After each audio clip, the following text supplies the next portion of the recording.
Mes chers compatriotes, je souhaite revenir avec vous sur les événements graves et importants passés quasiment inaperçus pour les non-spécialistes qui se sont succédés en mer Méditerranée au cours des 2 derniers mois. Le 16 mai dernier, le 16 mai 2020, nous avons publié sur notre site upr.fr un article de l'un de nos diplomates adhérents à l'UPR qui produit régulièrement des analyses sous le pseudonyme d'Antoine Cartago. Cet article, que vous pouvez toujours consulter en ligne, avait pour titre « L'Europe de l'impuissance, à peine lancée, l'opération Irini au large de la Libye est bloquée par Malte et la France se retrouve seule ». Alors je vous conseille d'aller voir cet article, si vous ne l'avez pas vu, ou de le relire. Je crois utile en tout cas de revenir dessus, parce que c'est un article très intéressant, et notamment de revenir sur ce qui est survenu depuis sa publication. Dans cette analyse, Antoine Cartago nous a rappelé que la marine française est engagée dans une opération européenne baptisée Opération Irini, qui s'inscrit dans la continuité d'une mission précédente qui s'appelait la mission Sophia. Ce sont des mots grecs dans les deux cas. L'opération Sophia a été mise en œuvre en 2015 avec nos partenaires européens, entre guillemets. Elle avait 3 objectifs. Premièrement, la surveillance des flux migratoires en Méditerranée. Deuxièmement, l'appui et la formation de gardes-côtes libyens. Et troisièmement, le sauvetage en mer de migrants.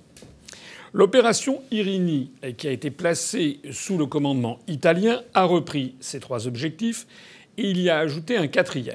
Le 4e objectif, c'est le contrôle des trafics d'armes à destination de la Libye. Alors, sur ces questions, il se trouve que l'Organisation des Nations Unies, qui n'est pas l'Union européenne, c'est une autre organisation, a une position ambiguë. D'abord, elle a pris parti pour l'un des 2 belligérants. Parce qu'il faut savoir qu'en Libye, je vous renvoie à l'article d'Antoine Cartago, on est en pleine guerre civile et on voit 2 prétendants au pouvoir qui s'affrontent. D'une part, Fayez el-Sarraj, j'espère que je n'écorche pas trop son nom, qui est le président du Conseil présidentiel du gouvernement d'union nationale de l'État de Libye, ce qu'on appelle le GNA. Ce GNA qui est allié de la Turquie, et c'est lui que l'Organisation des Nations Unies a reconnu parce que c'était la première force un petit peu, comment dirais-je, concrétisée qui permettait de sortir du chaos qui avait succédé à la destruction du régime de Kadhafi. Et puis d'un autre côté, il y a un autre partenaire qui est arrivé entre-temps, qui s'appelle alors Khalifa Belkacem Attar al-Ferjani, je crois, qui est, bon, pour faire simple, qui est surnommé par tout le monde le maréchal Haftar, et qui est le commandant en chef de l'armée nationale libyenne, l'ANL. Donc ce maréchal Haftar, lui, il est soutenu par l'Égypte, par les Émirats arabes unis, et la France lui apporte un soutien assez discret, mais quand même. La France, Paris, soutient le maréchal Haftar parce que Paris pense qu'il sera sans doute mieux à même de stabiliser la Libye que le GNA. C'est un maréchal, c'est un militaire, et Paris espère peut-être que ça marchera mieux qu'avec le GNA qui est soutenu par la Turquie. Ce sont les raisons qui sont évoquées ici ou là. Il y a peut-être d'autres raisons qu'il faudrait aller chercher plus loin, notamment dans nos liens avec les Émirats arabes unis, peut-être, je ne sais pas. Alors, en tout cas, l'ONU dans un premier temps, a soutenu le gouvernement, comment dirais-je, de Fayez el-Sarraj, c'est-à-dire du GNA. Et puis par ailleurs, et ultérieurement, compte tenu du fait qu'il y a ces 2 forces en Libye qui se livrent une espèce de guerre civile, l'ONU a voté un embargo sur les armes livrées à la Libye, et ceci quel que soit le destinataire. C'est la résolution 2526 du Conseil de sécurité. Alors, comment le jeu des alliances en est-il venu à paralyser toute l'opération Irini ? Le trafic d'armes par voie de mer en direction de la Libye est majoritairement réalisé par la Turquie. Et donc l'opération Irini s'est heurtée fondamentalement aux intérêts nationaux turcs. Mais comme Irini fait partie des opérations militaires menées dans le cadre de l'Union européenne, chaque État de l'Union européenne, quel qu'il soit, a son mot à dire. Et c'est là qu'on arrive à cette merveille de l'absurdité de la construction européenne. C'est que l'Union européenne compte 27 membres, je vous le rappelle, depuis le départ au début de cette année, le 31 janvier dernier, du Royaume-Uni. Il y a 27 États membres de l'Union européenne, mais parmi les 27, il y en a un, le plus petit d'entre eux, qui est l'île de Malte, qui représente à peu près la superficie de Paris et du département des Hauts-de-Seine, avec à peu près 400 000 habitants, eh bien, c'est un des 27 États membres de l'Union européenne. Et à ce titre, l'île de Malte a un pouvoir de blocage et de veto sur les sujets les plus importants. Or, l'île de Malte est d'une part géographiquement très proche de Tripoli, et d'autre part, du point de vue politique, est une alliée de circonstance de la Turquie, qui est notamment son premier fournisseur en armement. Comme les autorités de La Valette, La Valette c'est la capitale de Malte, défendent leurs intérêts nationaux, comme en plus de ça le gouvernement maltais est assez perméable à toutes les manœuvres de corruption, puisqu'il y a eu des scandales à n'en plus finir sur les liens entre le gouvernement maltais et la mafia. Quoi qu'il en soit, l'île de Malte a posé son veto à la mutualisation des coûts de cette fameuse opération Irini. Irini, ça veut dire la paix en grec. Chaque État de l'Union européenne a donc dû financer lui-même les moyens militaires engagés.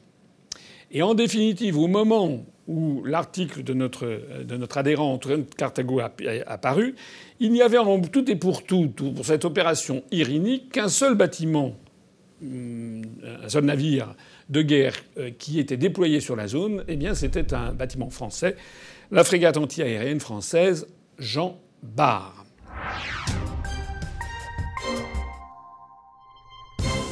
Alors, maintenant, il faut en revenir un petit peu sur le contexte général de toutes ces affaires. Le contexte en Libye, d'abord.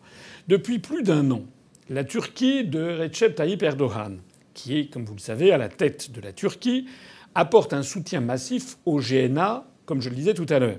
Ce gouvernement d'union nationale libyen qui s'oppose militairement à l'armée de libération nationale du maréchal Haftar.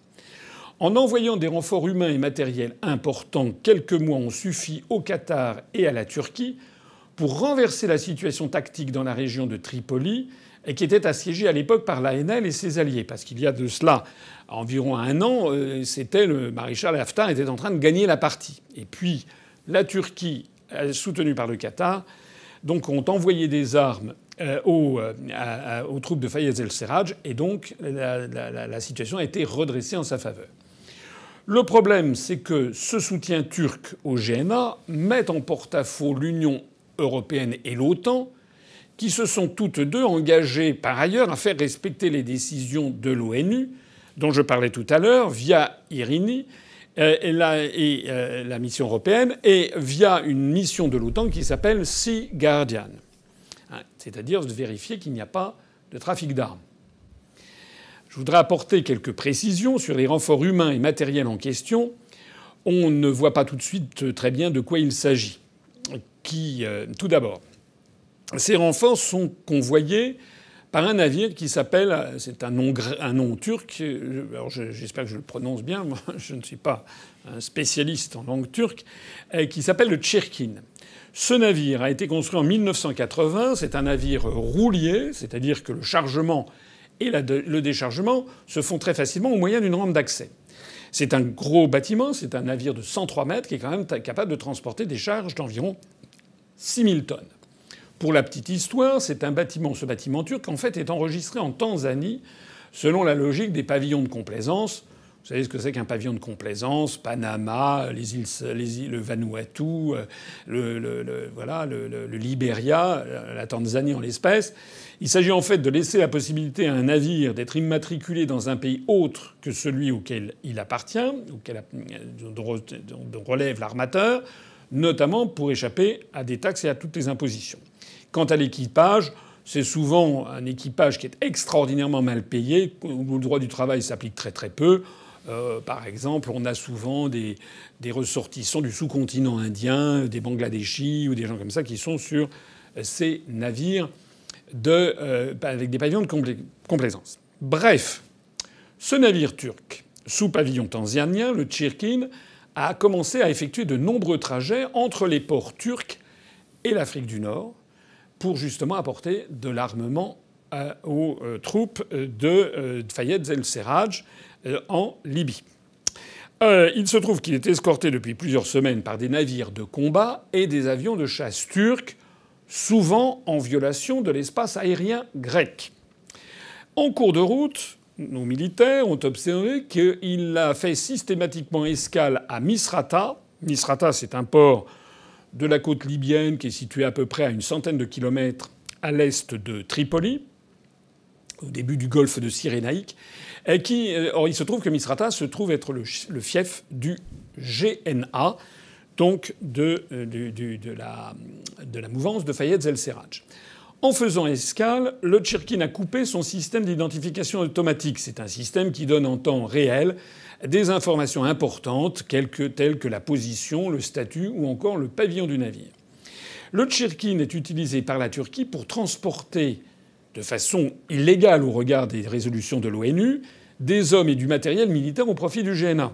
Il aurait notamment, dit-on, transporté des chars de combat M60A3 turcs, qui sont des véritables chars importants, des batteries de missiles antiaériens Hawk et des miliciens, des soldats de la division Sultan Mourad. C'est un groupe rebelle qui est connu pour ses liens avec Ankara. Pourquoi la Turquie tient-elle à passer par la mer ? C'est tout simple, parce que convoyer des renforts par voie de mer permet d'emporter des équipements beaucoup plus lourds que ceux envoyés par exemple par les Émirats arabes unis au maréchal Haftar. Les Émirats arabes unis qui soutiennent le camp adverse font du transport aérien. Et donc c'est beaucoup plus limité. Vous ne pouvez pas mettre dans des avions des chars lourds par exemple, alors que vous pouvez le mettre sur ce fameux navire Tchirkine.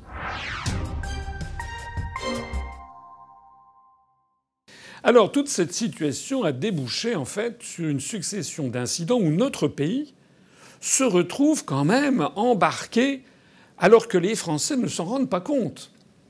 Le 27 mai dernier, 27 mai 2020, le navire Tchirkine navigue avec son système d'identification automatique éteint, pour ne pas se faire repérer. Il est escorté par 2 frégates turques, les frégates donc des bâtiments militaires de la marine turque. Il se trouve que la frégate française de défense aérienne, qui s'appelle la frégate Forbin, revient tout juste d'une mission européenne dans le golfe Persique et qu'elle est dépêchée par nos militaires pour contrôler le navire cargo. Alors que l'hélicoptère Panthère de la frégate Forbin effectue une reconnaissance visuelle et qu'elle incite le Tchirkine à reprendre son cap officiel qui était vers la Tunisie et non pas vers le port de Misrata en Libye, à ce moment-là, les 2 frégates turques viennent s'interposer. Et elles indiquent que le navire Tchirkine ne se soumettra pas au contrôle de la mission Irini, c'est-à-dire la mission de l'Union européenne. La France s'est retrouvée entre le marteau et l'enclume, étant la seule quasiment à intervenir dans le cadre de la mission Irini pour faire respecter l'embargo sur le trafic d'armement à destination de la Libye, et la Turquie, en revanche, menaçant la France, alors même que la Turquie, comme la France, on est censé être des alliés dans le cadre de l'OTAN.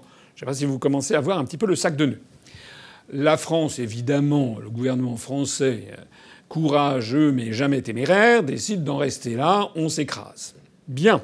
Le problème, c'est qu'à force de s'écraser, on finit par donner des gages de plus en plus importants. C'est une incitation pour aller plus loin.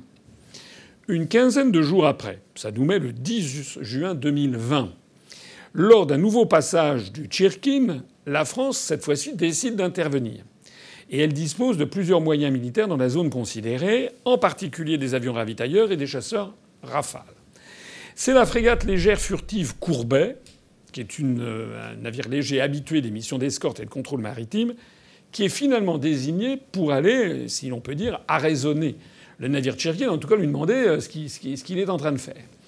Ce qu'il faut savoir, c'est que cette frégate participe au même moment à la mission de l'OTAN Sea Guardian en compagnie d'un navire italien et, ironie du sort, d'un navire turc. La frégate Courbet tente de contrôler le Tchirkine. Dans le cadre de la mission Sea Guardian, elle utilise un indicatif OTAN. Mais les 2 frégates turques qui accompagnaient encore une fois le navire Tchirkine s'interposent une fois encore. Seulement cette fois-ci, on a franchi un stade beaucoup plus grave. Parce que là, on est passé à une manœuvre qui est même plus une manœuvre d'intimidation, mais presque un acte de guerre. C'est que les frégates turques ont mis en joue la frégate Courbet avec leur radar de tir. C'est ce que les militaires spécialistes appellent une illumination radar. Et ils l'ont fait à au moins 3 reprises. On en a un petit peu parlé dans la presse, parce que c'est un événement très très rare, c'est rarissime. A posteriori, la presse française a tenté d'expliquer la gravité des événements en parlant d'une version électronique d'un échange de tirs. Pour que vous compreniez bien ce dont il s'agit, il est nécessaire de préciser plusieurs choses. Premièrement, il est de coutume que les marines de guerre se jaugent entre elles. Les États font montre de leur puissance militaire à l'occasion des défilés, comme le défilé un peu avorté du 14 juillet 2020, mais aussi par des exercices militaires, mais aussi par des patrouilles, des missions de présence et de reconnaissance. La frégate française qui a été épinglée près de Taïwan récemment, ou les frégates russes naviguant à la limite des eaux territoriales françaises près de Brest, sont des exemples de ces opérations un petit peu de gesticulation qui permettent un petit peu de rouler des mécaniques ou de montrer qu'on est présent, qu'on existe. Donc là, évidemment, dans ce conflit qu'il y a eu entre la frégate Courbet française et puis les frégates turques qui accompagnaient le Tchirkin, c'était un peu un combat qui montre ses muscles plus. La deuxième chose à savoir, c'est que l'illumination radar relève d'une toute autre sémantique militaire que cette simple présence. C'est considéré dans le monde entier, dans toutes les marines du monde, comme un acte grave et comme un acte de guerre, je le disais tout à l'heure. Très concrètement, l'illumination radar est plus grave qu'un tir de semonce. Tir de semonce, c'est quand on tire, mais sciemment à côté, pour rater la cible. Puisque, en fait, une illumination radar, on considère que c'est la dernière action précédant le tir de missile qui détruit le bâtiment. D'ailleurs, les commandants de navires de guerre français sont autorisés à répondre aux actes hostiles par le feu. Le troisième point à dire de cette affaire, c'est que la situation est particulièrement choquante. Outre la protection et la participation à un trafic d'armes illégal au regard du droit international, puisqu'interdit par l'ONU, à destination de la Libye, donc la Turquie participe à la violation de la résolution 2526 de l'ONU, la Turquie a assumé publiquement un fait d'une très grande gravité. C'est que les 2 frégates turques faisaient usage des codes et des indicatifs de l'OTAN au moment de l'action. Ces 2 frégates turques ont donc commis un acte de guerre à l'encontre d'un navire français, lui aussi sous les mêmes indicatifs de l'OTAN, lors de cette mission Sea Guardian, à laquelle donc la Turquie participe. Donc on a en fait 2 prétendus alliés, Turquie et France, dans le cadre de l'OTAN, qui en fait en sont venus presque à s'auto-détruire et à se tirer dessus. Le gouvernement français a quand même protesté. Il pouvait difficilement faire moins, mais c'était, comme disent les anglo-saxons, lip service, le service des lèvres, c'est-à-dire une protestation verbale. Et le gouvernement a attendu des réactions de soutien de la part de ses alliés européens, d'une part, dans le cadre de la mission Irini, et de ses alliés de l'OTAN, qui sont d'ailleurs, pour la plupart d'entre eux, les alliés européens plus les États-Unis, d'autre part, puisque c'était dans le cadre de la mission Sea Guardian. Alors, qu'est-ce qui a été décidé ? Un rapport d'enquête. Un rapport d'enquête a commencé à être rédigé à partir du 17 juin, à l'occasion de la réunion. C'est une décision qui a été prise lors d'une réunion des ministres de la Défense de l'OTAN. On va voir ce qu'il en est. Mais en tout cas, là, au moment où je parle, nous sommes le 15 juillet. On attend toujours le rapport. Cette affaire de triple illumination radar a eu lieu le 10 juin. Il se trouve que le même jour, 10 juin, la frégate grecque, cette fois-ci, Spetsai, a tenté aussi de contrôler la cargaison du Tchirkin, la Grèce faisant aussi partie de l'OTAN. Parce que le Tchirkin était parti du port de Turquie qui s'appelle Haydarpasa. La marine grecque, la frégate grecque, a déployé un hélicoptère Seahawk, un faucon des mers, pour inspecter le navire roulier turc sous pavillon tanzanien. Et là encore, les 2 frégates turques, qui répondent au joli nom de Gökova et Onus Prace, se sont interposées. Donc là aussi, on avait un conflit potentiel entre 2 alliés de l'OTAN, la Grèce et la Turquie.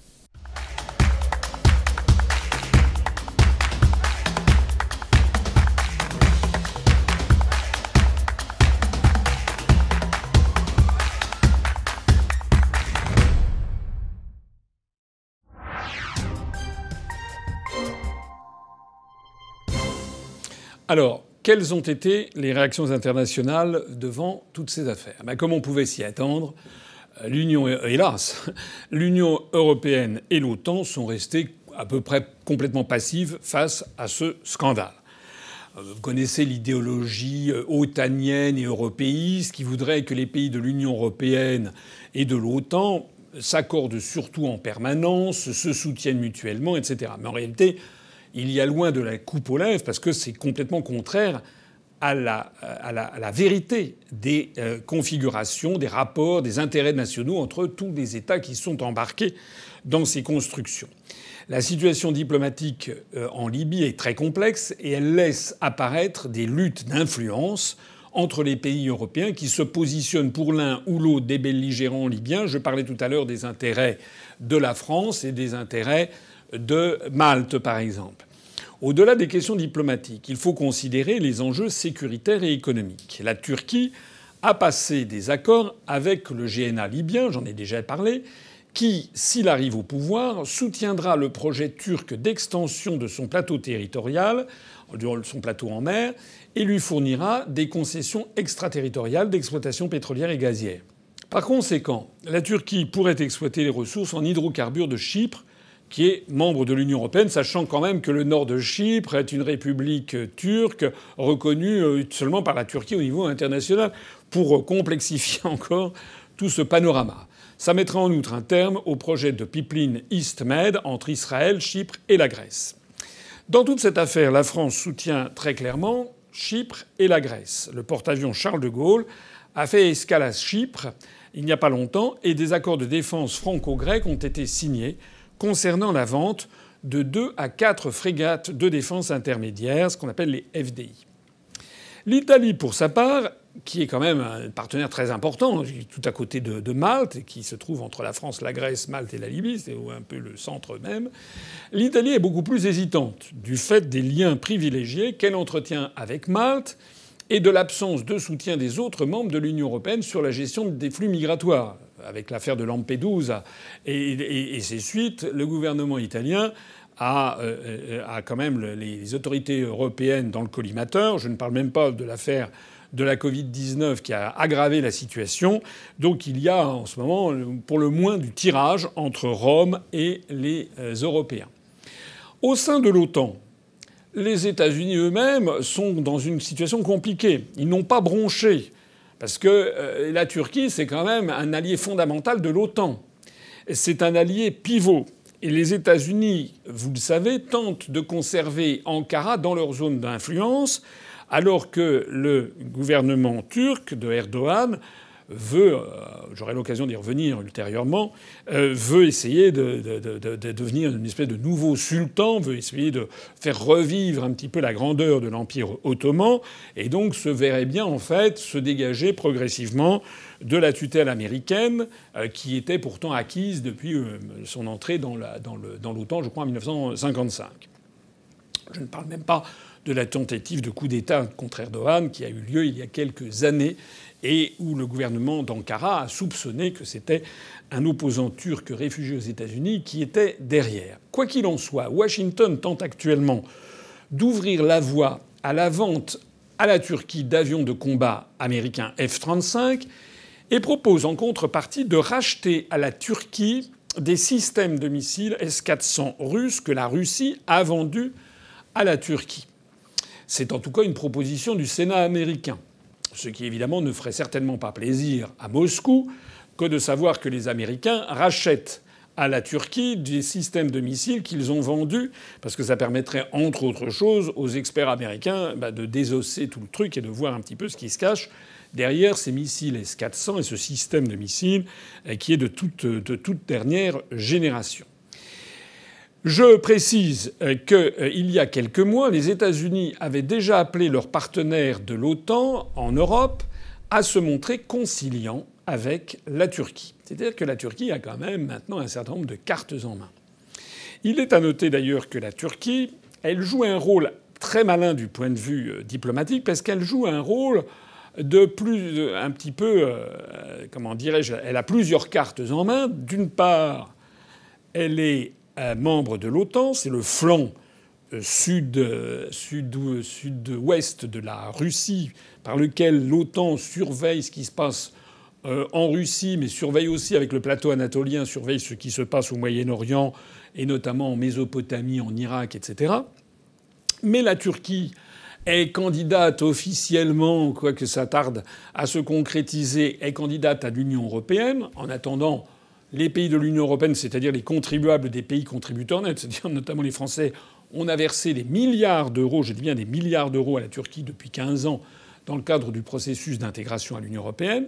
Et puis la Turquie fait également partie de l'OCS, de l'Organisation de coopération de Shanghai, comme partenaire de discussion, c'est-à-dire dans la mouvance de la Chine et en fait de ce monde en devenir qui est l'ensemble de l'Extrême-Orient, avec également le sous-continent indien. Bref, tout ceci pour dire que Washington n'a pas levé le petit doigt pour soutenir Paris, ni d'ailleurs les Européens, puisque Malte ne veut pas, l'Italie non plus, et puis les autres se sont cachés.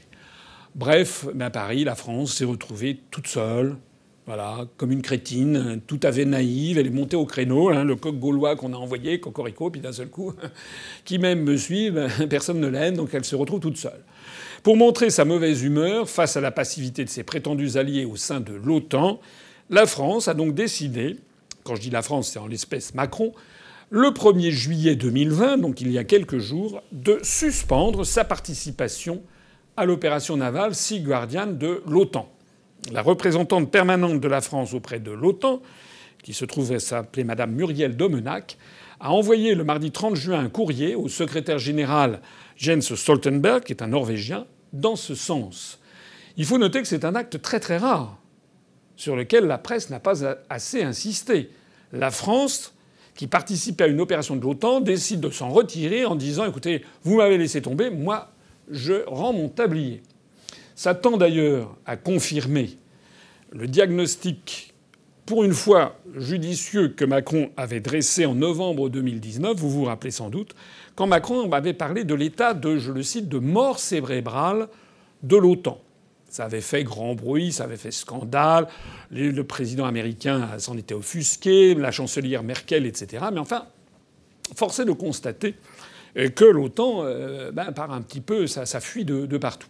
Alors, aux toutes dernières nouvelles, le 13 juillet 2020, donc avant-hier, il y a eu une réunion des ministres des Affaires étrangères de l'Union européenne qui s'est tenue pour réfléchir à d'éventuelles sanctions à l'encontre de la Turquie. Josep Borrell, qui est un ressortissant espagnol, mais qui se trouve être un commissaire européen de nationalité espagnole, qui se trouve être le haut représentant de l'Union européenne pour les affaires étrangères et la politique de sécurité, eh bien, M. Borrell a souligné, je le cite, que les actions unilatérales de la Turquie contraires aux intérêts de l'Union européenne, aux droits souverains des États membres de l'Union européenne et au droit international doivent cesser.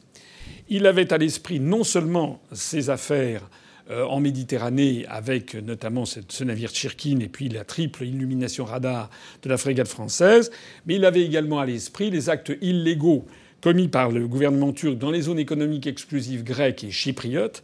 Et aussi, il avait à l'esprit la volonté d'Erdogan, qui a d'ailleurs s'est concrétisée depuis lors, de rétablir la basilique Sainte-Sophie d'Istanbul comme une mosquée. J'y consacrerai une petite vidéo d'ailleurs sur cette question.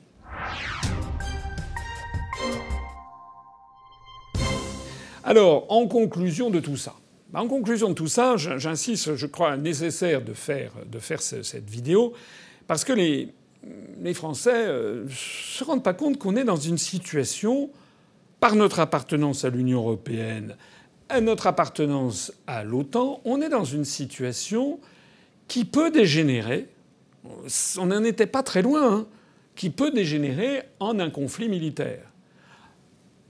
Pour l'instant de basse intensité, mais quand même. De la même façon, j'ai déjà eu l'occasion de le dire à d'autres égards, nous avons des militaires qui sont prépositionnés dans une base qui se situe à 180 km de Saint-Pétersbourg, qui est en Estonie. Nous avons, par notre appartenance à ces institutions, la France prend des postures qui sont des postures potentiellement agressives, ou en tout cas qui peuvent emmener notre pays, sans que les Français n'aient rien compris, peuvent nous entraîner dans des conflits qui pourraient nous emmener très loin. Les gesticulations françaises, en tout cas, semblent bien vaines. Malgré le retrait de la France de l'opération Sea Guardian, il est peu probable que la situation évolue. Je rappelle d'ailleurs que la France participe à beaucoup d'autres opérations. La France participe à la force de réaction de l'OTAN et qu'elle a d'autres engagements militaires ou financiers vis-à-vis de l'Union européenne et de l'OTAN. Je vais en rappeler quelques-uns. Le soutien à Frontex, qui est une agence de l'Union européenne qui prend en charge la gestion des frontières, enfin qui est censée prendre en charge la gestion des frontières quant aux flux migratoires. Deuxièmement, la mise à la disposition de l'OTAN des bases de Gros-Tanquin, Chenevière et le fort des Adelphes qui est situé à Épinal pour le polygone de guerre électronique. Les Français ne sont pas au courant.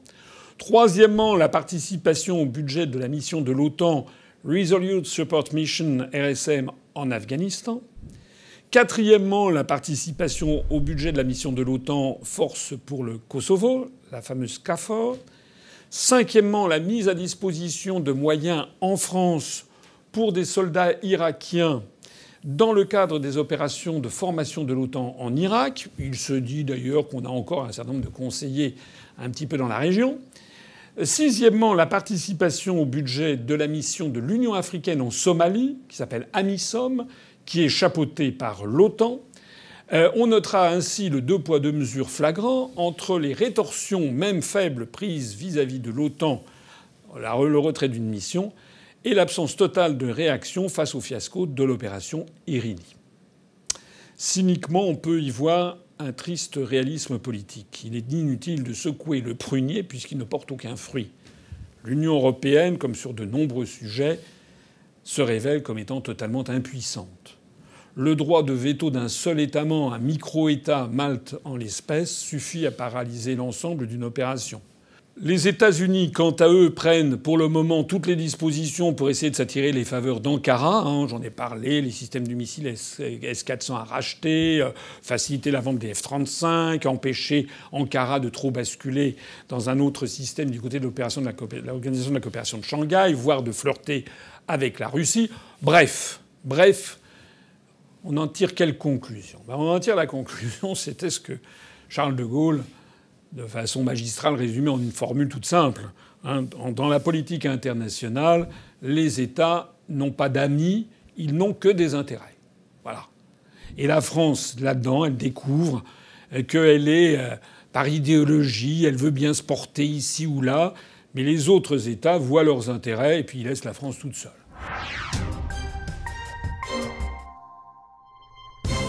Alors je conclurai en rappelant ce que l'UPR propose, conformément à notre programme présenté en 2017 pour l'élection présidentielle et les élections législatives. Ce que nous prenons comme engagement, c'est d'abord de réactualiser, il faudrait d'ailleurs le réactualiser pratiquement presque tous les ans, en tout cas à chaque élection présidentielle, le fameux livre blanc sur la défense et la sécurité nationale qui fixe la stratégie militaire française. Et nous devrions notamment affirmer la volonté de la France, premièrement, conformément à tout le programme de l'UPR. Premièrement, de n'appartenir à aucun bloc militaire. C'est exactement la pensée gaullienne, la pensée fondamentale, la quintessence du principe de souveraineté et d'indépendance nationale. Ce qui ne veut pas dire, bien entendu, ne pas avoir de temps en temps des opérations de coopération militaire, voire éventuellement des alliances conjoncturelles. Ça, c'est normal. Ça, c'est la vie. Mais ne pas appartenir à une structure qui nous engage, qui nous lie pieds et poings liés pour toujours dans toutes les configurations géopolitiques, diplomatiques et militaires qui peuvent survenir sans que la France ne fasse prévaloir ses intérêts personnels, c'est-à-dire le bonheur et la paix du peuple français. Ce livre blanc doit également prévoir, ça ne vous étonnera pas, c'est notre programme de dégager la France de l'OTAN. Alors, je ne dis pas dans la minute, il faudra le faire aussi rapidement que possible, compte tenu des contraintes industrielles, puisque ça serait très difficile de sortir en l'espace d'un mois. Mais l'objectif étant bien, en l'espace de 2-3 ans, de sortir définitivement de l'OTAN. Et puis également, bien entendu, de maintenir notre politique de dissuasion nucléaire. En ayant également le souci d'une politique générale de défense de la France qui doit avoir un modèle de défense erga omnes, c'est du latin, ça veut dire contre tous. C'est-à-dire que l'objectif, comme du temps de Charles de Gaulle, c'est de défendre la souveraineté, l'indépendance, la liberté de la France en se prémunissant de tout le monde. Il s'agit donc de ne pas avoir des ennemis a priori et des amis a priori. Il s'agit simplement de faire preuve de réalisme. Ça impose une relation diplomatique solide. Ça impose de se sortir de cette gangue qui nous lie artificiellement au périmètre de l'Union européenne et de l'OTAN et des États-Unis. La France est une grande puissance, membre permanent au Conseil de sécurité, qui possède quand même un armement nucléaire qui n'est pas négligeable, des sous-marins nucléaires lanceurs d'engins. La France qui a une tradition de politique mondiale. La France doit renouer des relations de confiance et intenses avec les principaux partenaires, avec la Russie notamment, avec la Chine, avec l'Allemagne, les États-Unis bien sûr, mais aussi avec la Russie, mais aussi avec la Chine, mais aussi d'ailleurs avec la Turquie. N'oublions pas quand même que la Turquie était un allié de la France, notamment en 1526. J'en ai suffisamment parlé lors de l'accord entre François Ier et le sultan Suleiman Ier, Soliman le Magnifique, et puis encore au début du XXe siècle avec comment s'appelle-t-il, Atatürk, Mustafa Kemal, qui s'inspirait largement du modèle français à de nombreux égards. Ça n'a rien à voir quand je dis ça. Ça n'a rien à voir avec les communications sporadiques, les décisions incoatives de M. Macron qui consistent de temps en temps à dire oui, on va faire ça, et puis après, voilà. On ne peut pas à la fois vouloir une chose et son contraire. On ne peut pas être dans l'OTAN, dans l'Union européenne, et prétendre avoir des relations d'égal à égal avec la Chine et avec la Russie. Bien entendu, tout ceci a une conséquence.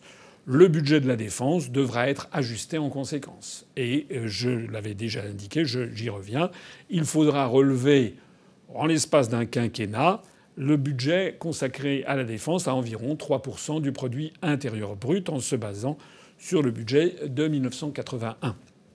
D'ailleurs, il faut reconnaître que Macron, après avoir commencé par démolir encore plus le budget de la défense, l'a un petit peu relevé. Mais ça n'est pas assez. Et la France doit mettre le paquet non seulement sur comment dirais-je, le maintien en état de sa force nucléaire, mais aussi sur des forces plus conventionnelles, notamment en matière de marine, parce que la France a un grand espace à défendre en termes de zone économique exclusive. Je vais faire une autre vidéo sur cette question. Et puis aussi, la France doit veiller à ne pas se laisser distancer sur les combats de l'avenir, et notamment sur tout ce qui concerne les nouvelles technologies spatiales militaires et l'occupation de l'espace par des grandes puissances militaires. On aura l'occasion d'y revenir. Voilà un petit peu ce tour d'horizon que je voulais faire. Ça me permet, au passage, de souligner que nous avons à l'UPR une commission que nous appelons DEFNAT chez nous, qui est une commission sur les questions de défense nationale et qui va renforcer son apport de sorte qu'au cours des semaines, des mois qui viennent, nous aurons davantage d'apports de l'UPR sur cette question, comme d'ailleurs sur d'autres, conformément à l'engagement que j'ai pris lors du 5e congrès dans notre profession de foi. On va accélérer, amplifier la contribution intellectuelle au débat politique en France, qui en a bien besoin, y compris sur cette question militaire qui est de toute première importance. Voilà, merci de m'avoir écouté. Vive la République et vive la France.